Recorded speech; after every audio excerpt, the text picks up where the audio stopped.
on a mission from God. ESCRS. We're on a mission from ESCRS. We're on a mission from iCare. Now, Burkhard, I'm a soul man. You're a soul man. We're on a mission from iCare. What does that mean when it comes to ESCRS? Oh, we are really on a mission. Yeah. ESCRS is on the upscale currently. And that it means a lot to me personally because I'm involved in the society for a long time. I'm involved in ophthalmic care also for decades now. And ESCRS is really spending a lot of efforts in education. That means we have leadership programs, mentorship programs, business programs for people who just practice and send around simulators, etc. We have a lot of masterclass courses, video educational blogs, e-learnings. So in ESCRS, of course, main focus is the Congress. That's where we are here. And we try to improve it, introduce the Innovation Day where the startup companies, the entrepreneurs, so all come together, doctors, KOLs. And I think that is a good way for all to interact as well as network and advance skills, but also personal relationships. Yeah, it's really interesting. And, I remember reading something some time ago that said, typically, let's say, for instance, in the United States, among salaried workers, surgeons are top of the top, So these are already really well-heeled, educated people. What is needed in terms of providing additional education in your mind? What comes down to that? I tell you a story. Yeah. So my wife had a disc prolapse in the cervical region. So she had to undergo neurosurgery. Yeah. And so we went to the head of the neurosurgeon and I asked her how she's going to operate that. Because nowadays you can check through the internet if this is the most appropriate way and the least traumatic, so to say, way. And she directly said, that's the way we do it since 60 years, the same. If I look back, ophthalmic care and surgery was done 60 years ago, you would be shocked. And even if you do this for 6 years, it's completely different. So we are advancing and advancing and advancing, and we are very technology driven. And I think also the mindset of the people involved, and that's all, that's you, that's the industry, that's the surgeons, and everybody is striving for the best. And there is a high motivation, of course also money involved here, yeah. But I cannot imagine any other medical discipline than ophthalmology where there is still a big burden and there's still a great need, and this great need still increases. We have less ophthalmic people, so health resources or human resources are declining, but we have more and more patients in need. And we have so many challenges which we face, and the ESCRS is trying to help in this regard. Well, before the show started a moment ago, we were talking about how ophthalmology really reinforces in a positive way almost happy living among ophthalmologists, because there's always that reinforcement that the patients are suddenly seeing once again, or seeing much better. It's a medical subspecialty that promotes that. And so maybe with all of this psychological well-being of the surgeons, they're just in a much better state to keep advancing, to want to keep advancing both for themselves and their patients. Perhaps that's part of it. Yep. Yeah, down the road, I think the patients are anyhow happy. Yeah. Because they don't know exactly what they have to expect and what will they expect. Of course, the level of expectation is increasing all the time because everybody's advertising improvements, etc.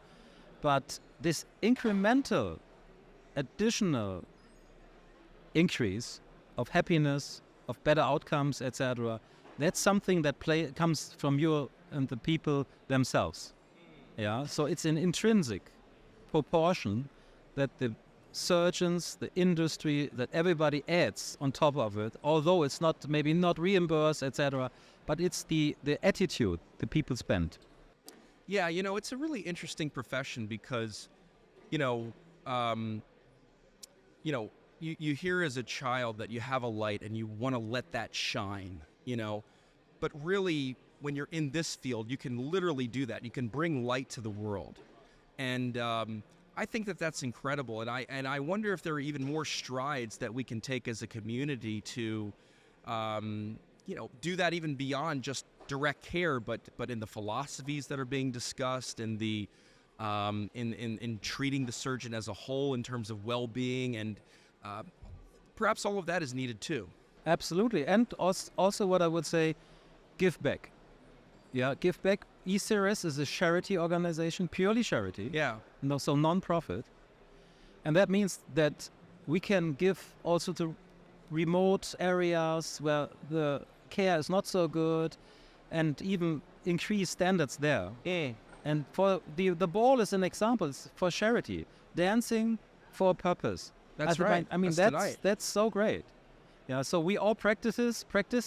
We did. Yeah, we we get practiced it together. We were sweating, sweating. That was like a workout. I wasn't expecting it. It was. Apparently, the Viennese waltz is twice as fast as the English waltz, and it was like an aerobic workout. Oh yes, and we do it so that everybody is satisfied and is donating. We are working, and showing and dancing, to motivate everybody to be in a good mood and give a little bit, maybe €1 more. Yes, right. €1 more. Well, there's going to be, I think, 1,800 people there at the ball tonight. Yeah. So €1 or €2, 3, 10, 100, it goes a long way. Yeah.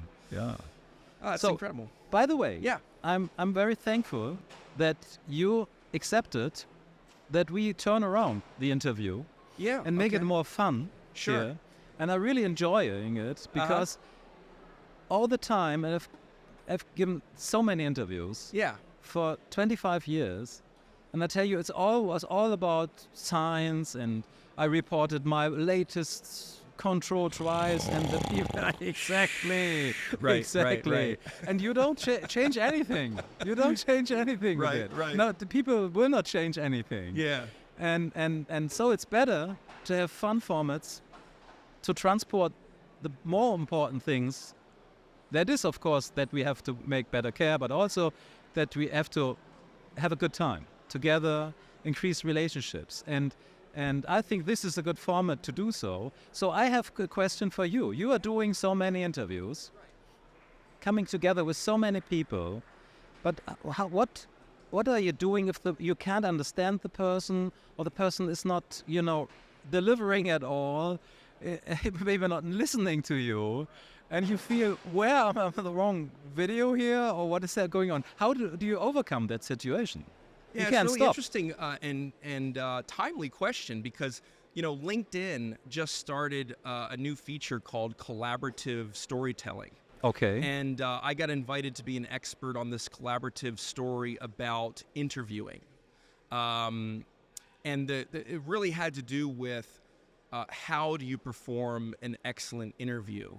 And what I tried to share was the power of empathy. Because I think it's so important, this is kind of a power of mine too, to be able to get close to people quickly. And my father's a psychiatrist, so maybe something of his rubbed off onto me, but somehow it's in the genes, but I really enjoy getting close to most everybody very quickly to get to know them. And I must be able to pick up on things in that regard, but because I'm doing that, it then lends to an interview which is just very close and comfortable, and as if we knew each other for a long time. So maybe in doing interviews, you just have to remember that it's not about yourself. It's about the other person, and how do you bring them to life as best as possible. Yeah. And how do you do it under these circumstances? Well, this is easy. I mean, we've got these Blues Brothers outfits on, and we know the movie. Thank you. Yeah, That's what I wanted to hear. So if we're on a mission from God, then it's easy to start talking about the mission. Right. Yeah. So we are here in Europe, Yeah. and Europe, is in a war. Right. And the war is not far away from here. It we is. could That's just, true. in Yeah. an hour, Yeah. we would be there at the front. Yes. And I'm also happy that so many Ukrainians are coming to this Congress. We have more than 400 people here, Right. which is, I think, also a good, pause for them, going out and seeing something else that the life could be normal. That's also. right. That's right. But on the other hand, they fear yeah. about the relatives, etc. So my heart and my feeling also goes to Ukraine, and I recognize when we was here, we look the same, except that you don't have a bracelet. And now I want to give you a blue one or a yellow one. Oh, wow. So that we not only 99%, but 100% look the same. Aye, that's You a have great the idea. you have the choice if you want a blue one or a yellow one. Well, I'm going to go with yellow. Okay, That's, here we go. A little more vibrant, I think. Oh, wow. And So then as a sign for support for Ukraine, which Yes. went well, underwent it's, a war. It's a special topic for me, Really? because I've done quite a bit in terms of interviews for Ukraine. Let me just get this on for a second. Perfect. There we go. Yeah. Nice. You're practical Yeah, for sure. and direct. I like Yeah. that. When we started doing interview series about Ukraine, we really wanted to understand what the impact of the war was on eye care. So right after the war started to occur, I reached out on LinkedIn to Ukrainians that were, doctors, ophthalmologists on LinkedIn, added them, and then asked if we could do some Zoom interviews. We did, and we got a lot of footage as well. And it was fascinating how, despite never having set foot in Ukraine, we were able to report in a conflict zone using modern resources like LinkedIn and Zoom. And it really, I guess, gave me, not courage, but it really jazzed me to do more. Because as you were talking about, ESCRS, it's not just about financial resources, it's about influence. And being here in the center of Europe or wherever you are, we in ophthalmology have the ability to make a difference. And so, I think we as journalists are able to then reach out to different corners of the world which may be in need of help, conflict zones, for example, and we can do some reporting and shine a light into those areas like never before. And so I think that as we're moving forward, that's going to be one of our missions, is to do more of that kind of reporting, because eye care doesn't have to be dry. It can be very intimate, and it can be of help. Yeah, absolutely. I fully agree, and I think that's what we are doing here. I'm really pleased, and I really thank you for your valuable time coming over here, Matt Young, to me, to your own booth. Oh, yeah. Well, Media Mice TV. I really enjoyed my time here with you, interviewing you, and that you were able to for a spontaneous interview. absolutely. I Yeah. think that happens not so often to you. Yeah. Well, it's a great format. Thanks so much, Burkhard, for being with us. And I think there's just one thing left to do. I think you're going to be able to follow my lead. You ready for this? 1, 2, 3. I'm a soul man. I'm a soul man. Burkhard, thanks for sharing with us. Thank you.